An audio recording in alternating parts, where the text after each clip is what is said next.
Alright guys, it's Beast, back with some more beastly content.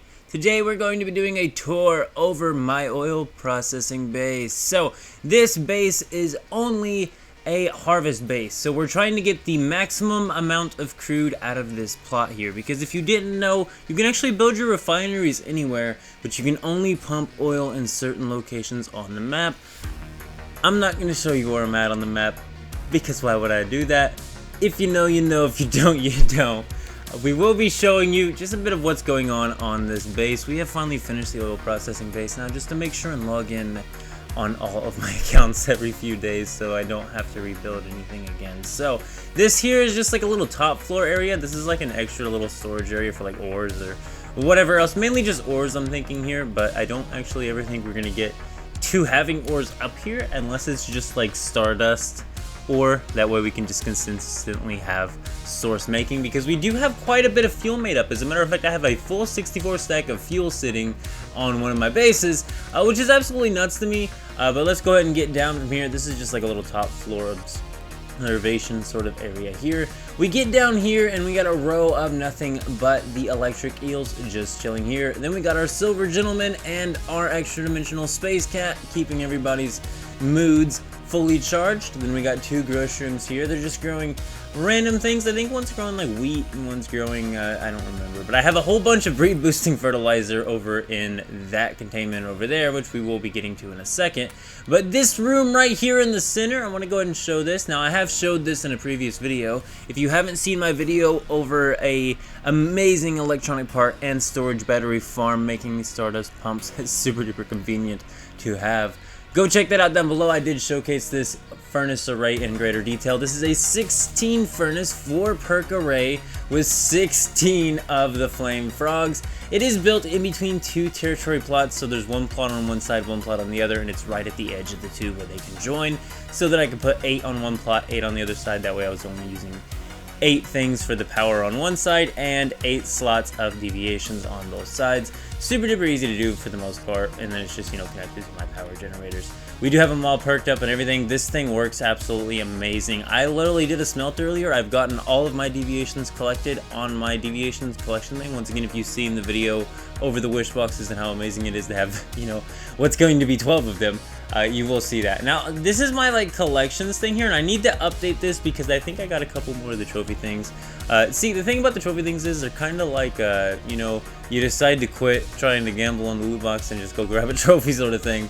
And they're not really that bad, I suppose. So we're not going to look at any of that, but this is my water tank for my crop facility, and then this is the water tank that is just collecting all of the barreled crude oil. If you did not know, in one of the more recent updates, water pumps can now have pipes connected to them to the storage containers and actually transport things like crude oil and polluted water. And what that allows is for fully passive acid farms and for fully passive fuel farms. Now, this one's not set up as a fully passive farm because I plan on selling some of this crude to the rest of the server. I figured if one person's pumping a ton of crude, you might as well get the most crude out of the bases that can collect crude versus you know, converting it to fuel straight there, because other places I can do the conversion at. I do have another place entirely where I do my refining to turn it into fuel.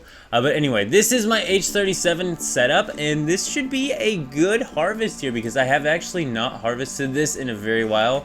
Now, like I said though, earlier, I have a way better electronic parts farm. I did just kind of want to see, you know, how the H37s were doing. I did harvest one of them earlier accidentally while I was harvesting one of these grow shrooms. Now, I do believe, yeah, so what are we growing in this guy? Let's see, just out of curiosity, wheat seeds. I think I also need to go through, I think this one's good on its setup. I think the only one left to be finished on setup. The other thing is I have like the irrigators, you know, the cool irrigators here. We got the cool irrigators and we got the cool lights. You really cannot tell the difference on the lights. I'm telling you, not worth it on the lights at all. But the irrigators are kind of nice. I don't have them upgraded over here yet. I will be upgrading those though. Just, you know, little extra time thing that I don't want to actually have to do right now. Here's the oil pump setup, and I'm actually really proud of this. I've actually done it for all of them, and I think it looks really, really nice. So I have this one right here, and I want to enter build mode. So here we go, we're in build mode just so that we can see this. So As you can see here, all of the pumps are having all of their stuffs pumped into pumps, which are then pumping into a water storage container, which is then dumping its thing into another water tank right here. And as you can see here, it's collecting the oil. I just finished this little pump array, but it's all contained in the glass. You can see all the pumps. We got the new ones. I don't actually have a piece of glass here.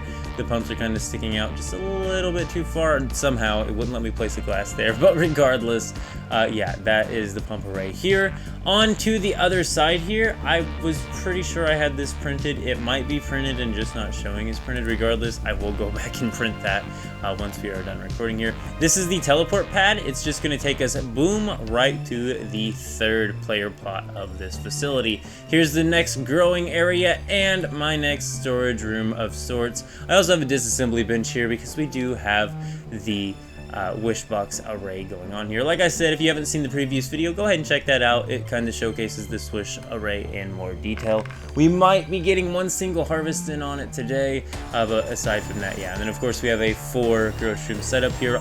Everything on this one, when it comes to the grocery rooms, they're all growing breed boosting fertilizer like materials. I have nearly a 64 stack of fertilizer stacked up as well because I've been growing the blueberries and such, all the 1 hour crops, and letting them spoil, which has allowed me to stack up a lot of fertilizer. But let's get on into this back part here. You've seen this little crop area. Once again, I'm thinking this one I might still, no, I've got the irrigator set up. I think the lighting set up. I think it's just that one crop plot actually that I need to actually go through and set up. But as you can see here, we got the wish boxes here, and then we got more pumps back here. This is the very last one. I just finished building this one. As you can see, only $5.95. Once these do sit a couple days, they can fill the entire water tank here with crude super duper quickly. As you can see here, another pretty simple setup. This one I was kind of lazy on. The front ones I actually just connected directly to the storage container because that is going to be the fastest flow of crude to container rate. But then the rest of them, there's 2 more pumps hidden inside there. They are pumping to, of course, a water container, which is pumping down into that one, which is our collection water tank. And I'll go ahead and show you how much crude I just kind of have collected that I haven't used. I have converted some of this into fuel. Like I said, I have a 64 stack of fuel sitting around in my other base, which we have done some upgrades to. I'm thinking we're planning on covering Nalcott Farms renovation in a separate video because we built like a new kitchen and things like that. I wanted to test out, you know, some of those new building items they gave out for free. But we got 3 crates full of crude pretty much. So that's 54, but this one's at 55 and this one's at 11. So, you know, pretty much 2 stacks of crude just sitting here. And then we've also made like 64 stacks worth of fuel. And here's what's going on with, you know, our materials and stuff. We don't actually have that many rusted parts on this base, but then we got the special parts, we got the refined parts. Standard parts, 603, we are really low, but I think we have stuff like dispersed across accounts, and we did just do a whole lot of water pumps and things like that. Here's how the Stardust source is looking. It's starting to look okay. I want to have enough Stardust source to actually just be able to feed the maximum amount required of Stardust source to all of my wish boxes hourly, and that should be very possible soon because we have a ton of fuel and a ton of Stardust ore. So we're actually just going to go ahead and show you our current progress on oil processing, and eventually I want to do like a full comparison of oil processing versus the Stardust pumps array, you know. So we have 23 rubber, which we don't actually have one of those built right now. 23 rubber.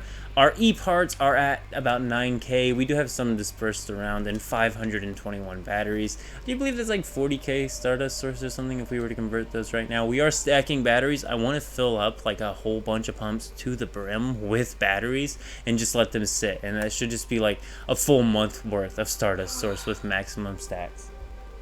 So here is the acid at 62K acid.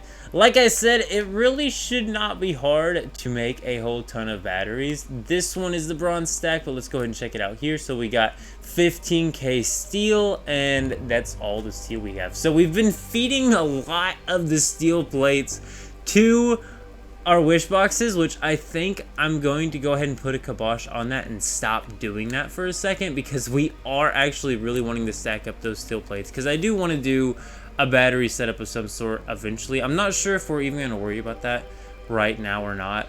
for sure, but we are going to do that before we actually end this whole permanent run on the Lunar Manibus, which, you know, I'm not quite sure when the end's coming, but, you know, a scenario could be coming around any time, and if the new Visional requires you to go to a new scenario, that's technically a new scenario. We could be leaving then. But I do believe that's about the end of this oil processing base here, guys. We are just going to go ahead and go get all of the Stardust ore that we can, and we're going to take it over to the furnace array. I'm going to go ahead and show you smelting through that and just making a whole bunch of Stardust source and showing you exactly how much we're going to be able to make with what we currently have. So yeah, see you in just a second. Let's go. Alrighty, and we have went ahead and gotten our Stardust ore as well as our fuel. We're just going to go ahead and head on back to our other base now. This is going to be where we're actually going to be smelting this into Stardust source. Now, we were actually able to smelt up to 190k Stardust source. This was kind of a waste. I should have honestly just calculated how much this was going to give an asterism and only smelted up to my asterism cap. Saved it for another account that has oil processing. That is the nomadic specialization we're using here to make Stardust source in the furnace, if you did not know, for newer players. But yeah, well, that is smelting. I guess we're gonna get on into the other things that I do as a one-man hive daily, as, you know, a way of kind of, you know, having something to do in the game and to gain asterism. Now that I'm done with my main on the Stellar Stairway for the next 7 days, I actually have reasons to play on the alt now. To get them up on their Star Chrome gains, because my main's sitting at like 120k. I think there was some talk about a new Visional scenario with new weapons coming soon. Hopefully on the 22nd there are new weapons. I really hope we get some new weapons finally. I am really hyped to try out some new weapons and some new builds. I am really enjoying the One Man Hive stuff, and I think we're going to continue to do that and probably test out the new weapons on the Perma server here. But we will see what's going on with the new scenarios shortly. However, this is our One Man Hive thing here. As you can see there, though, 231 E parts. That's a combination from doing the H37s, I do believe. It may not have been. Actually, no, it wasn't. 237 was just from collecting all those deviations. And that was like 11 wish boxes full of steel plates. And that was the 1.3k stacks. This was mostly Stardust ore. I just had extra Stardust ore, so I did that. It gave mostly food back, a couple different items that were dismantled into a couple handfuls of parts. But overall, nothing too crazy. I think it also gave a little bit of gold ammo. The gold ammo I am stacking up on, and slowly we're going to eventually collect every single type of gold ammo in thousands of stacks. I should be able to sell that for a decent amount of money, I am thinking, with all the server merges constantly happening. Perma server is very interesting to play on. I will say I'm on World 16 if you're on the Lunar Manibus Perma server. So yeah, just so you know, that's the one to be on. But as you can see here, we're going to go ahead and collect these furnaces. This is a 190k source. This took an hour to smelt on my little array here. I could have divided it in half and only did half stacks times 5 on both sides and made it only a 30-minute smelt. But that's okay. 190k source. I think it was more like 176k. But regardless, that is fine in my book, and that is how it has been being a one-man hive. I have not even shown you how our progress is going to be with these Stardust pumps, but I'm going to go ahead and tell you, we already have at least 400 batteries still. We just got our Stardust mining platforms back up, which is kind of interesting because that means oil processing is going to have more stuff, especially because the oil base is just now done. So we will see what we do in the future, but the main's done on the stairway for the next few days, so we do have some alt playing to go. Working on the next base, the Stardust ore base. But I'm out. See yous. Keep it beast mode.